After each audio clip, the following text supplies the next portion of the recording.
آپ 45 پہ نہیں لا سکتے، 45 پہ آنا پڑے گا. عوام 45 کے پیچھے کھڑے ہیں، عدلیہ 45 کے پیچھے مجبوراً کھڑی ہے چونکہ قانون کی پابند ہے، اور پوری دنیا جو ہے وہ 45 کے پیچھے کھڑی ہے. اس لیے یہ جو امینڈمنٹ کی گئی تھی 45 سے 47 کو اپروو کرانے سیاست کا یہ بڑا کمال ہے کہ اگر آپ کے حق میں فیصلے ہو رہے ہوں تو آپ اس کی بھی توجیہات دے سکتے ہیں، اور اگر دوسرے کے حق میں ہو رہے ہوں تو اس کی بھی آپ مخالفت جو ہے وہ کر سکتے ہیں. مطلب جب ججز بیٹھے کانسٹیٹیوشن ری رائٹ کر رہے تھے اس وقت کوئی معترض نہیں تھا، بڑا سبحان اللہ کیا بات ہے.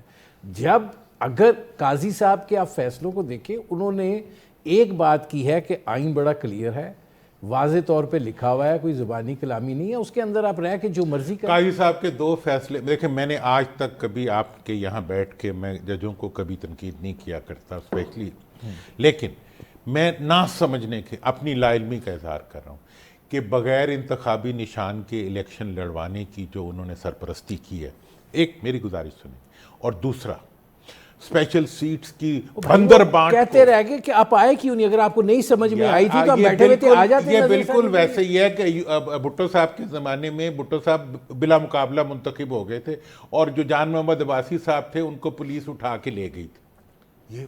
یہ آپ، اور آپ نے کہا جی وہ پہنچے نہیں تو وہ رہ گئے. نہیں، مطلب یہ انصاف کہہ رہے ہیں کہ آپ سپریم ججز کے جرمن میں بیٹھ کے قاضی صاحب نے کہا تھا نا کہ میرا مطلب آپ سے انتخابی نشان لینا نہیں تھا، آپ آتے آپ آ کے کہتے کہ یہ دیکھیں اگر نہیں گے، اگر جوڈیشری کا کام تقریریں کرنا ہے نا، اگر جوڈیشری کا کام تقریریں کرنا ہے، اصل میں دورانی صاحب پی ٹی آئی کو ان کے وکیل بھی مروا گئے، جانے دے ادھر بھی جو گروپ دیکھیں وہ بندی ہے مجھے نہیں پتا، میں ایک عام شہری ہوں، میں یہ سمجھتا ہوں کہ جسٹس جو سپریم کورٹ کا جسٹس ہے اس میں جسٹس ہونا چاہیے. قانون نہ پڑھائے ہمیں کوئی، ہم جانتے ہیں قانون سے تو کھڑی ہوئی بلڈنگیں جو ہیں پوری دنیا کے اندر ان کو کوئی ثابت نہیں کر سکتا کہ یہ چوروں کی ہے. مطلب میں اس چیز کو کیا کہوں، وہ جی قانون ثابت کریں، اب ثابت کیسے کریں گے؟ اب اس ساری سچویشن میں جو یہ ثابت کرنا اور نہ ثابت کرنا ہے یہ تو آپ کے اختیار میں. یہ بتائیں حکومت اب آرام سے چلے گی آگے؟ دیکھیں جی، حکومت یہ آرام سے چلنے کا ایک ہی طریقہ ہے.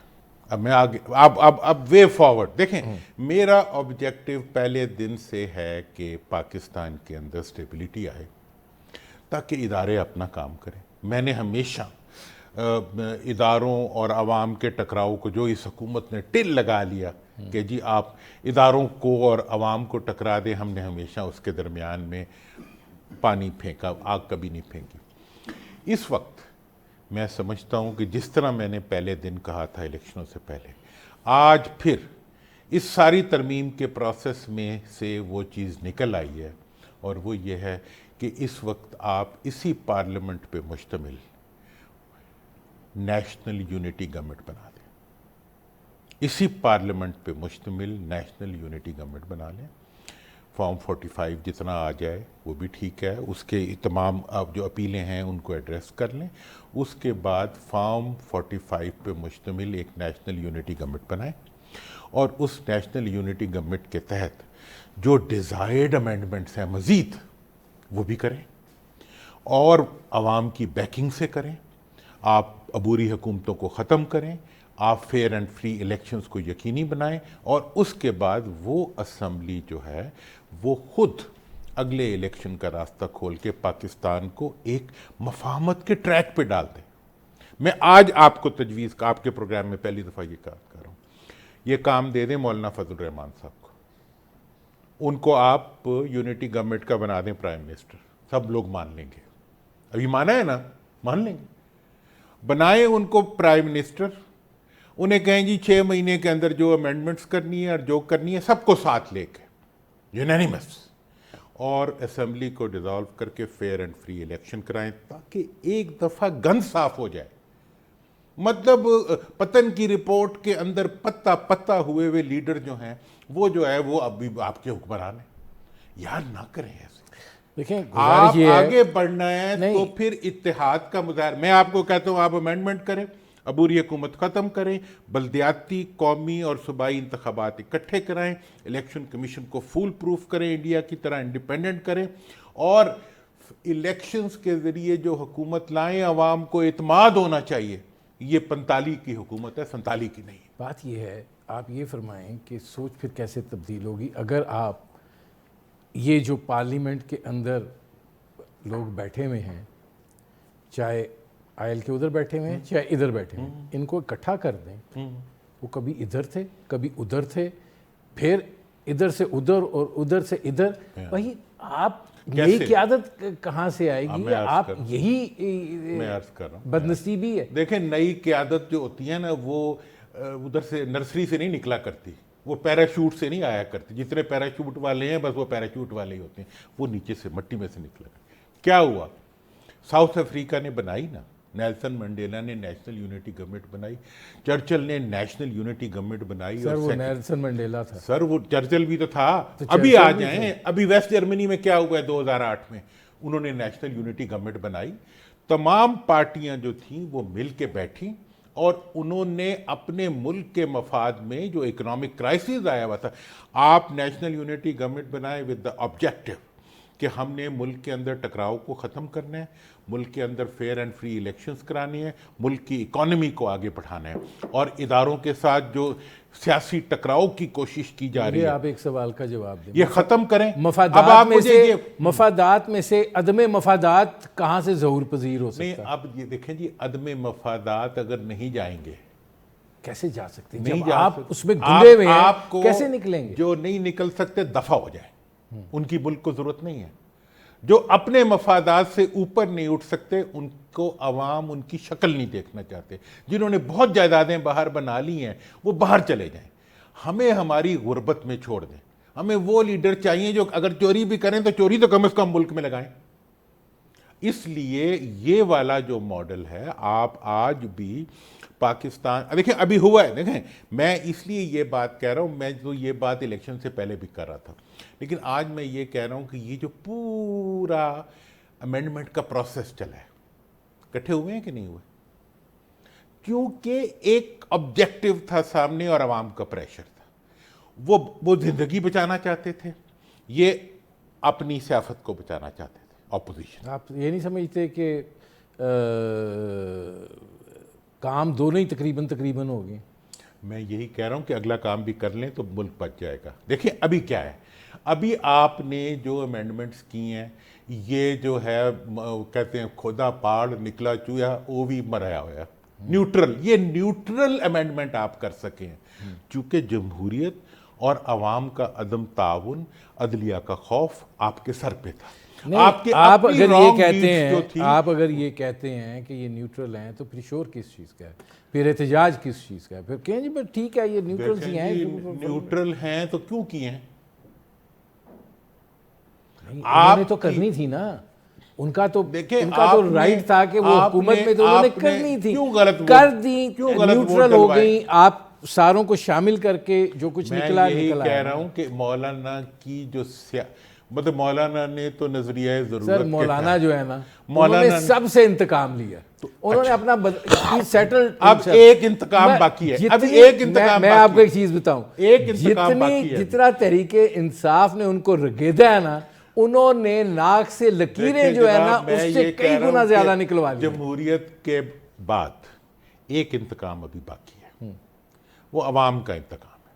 ان لوگوں سے جو عوام کے ووٹ سے حکومت نہیں بننے دیتے اور عوام کی ڈسٹارشن کرتے ہیں. ان لیڈروں کی جو ایلیمینیشن ہے، وہ ایلیمینیشن سے پولیٹیکل ایلیمینیشن جو ہے وہ صرف اور صرف فیئر اینڈ فری الیکشنز کے ذریعے ہو سکتی ہے، اور اس کے لیے عوام اب تیار ہے. مجھے ایک بریک لینا پڑ رہا ہے، میں واپس آتا ہوں.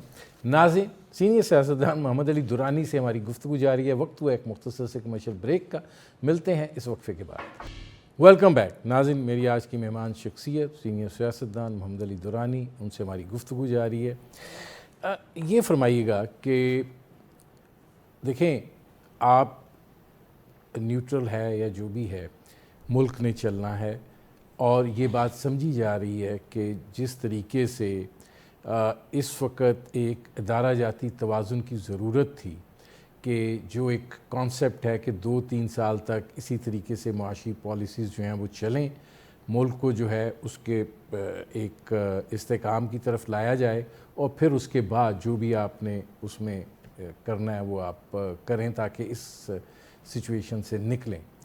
آپ یہ نہیں سمجھتے کہ چلیں اچھا ہو گیا ہے, ایک توازن آ گیا ہے, ذرا تھوڑا چلنے دیں, جو اکانومی ٹھیک ہو رہی ہے اس کو ذرا بہتر ہونے دیں؟ ہاں, اب یہاں مجھے 1 منٹ دیں گے. میں دیکھیں, ہم نے اس ترمیم کے دوران مفاہمت ان ایکشن دیکھی ہے.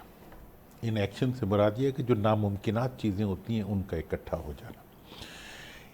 ایک اور حقیقت ہے جو ہم نے اس حکومت کے دوران دیکھی ہے کہ اس حکومت سے خزانے کی چابی لے لی ہے اسٹیبلشمنٹ نے. ٹھیک ہے نا جی. مطلب یہ ہے کہ پرابلم ہماری وہاں آتی تھی کہ خزانے کے اندر کچھ بھی آتا تھا, وہ آتے ہی گڑپ کر کے کہیں اور چلا جاتا تھا, اس لیے خزانے کی چابی ان سے چھین لی. اب تھوڑا سا وہ مطلب اکنامک سٹیبلٹی نظر آ رہی ہے خزانے کی حد تک. اس وقت ہمیں ضرورت اس چیز کی ہے کہ جعلی اقتدار پہ جو انہوں نے قبضہ کیا ہوا ہے وہ بھی لے لیا جائے, اور اس اقتدار کے بجائے جن کو عوام نے ووٹ دیا ہے ان پہ مشتمل ایک ایسا بیلنسڈ سسٹم نکالا جائے کہ یہ بیٹھ کے سازشیں نہ کر سکیں, ملک کے لیے سوچیں.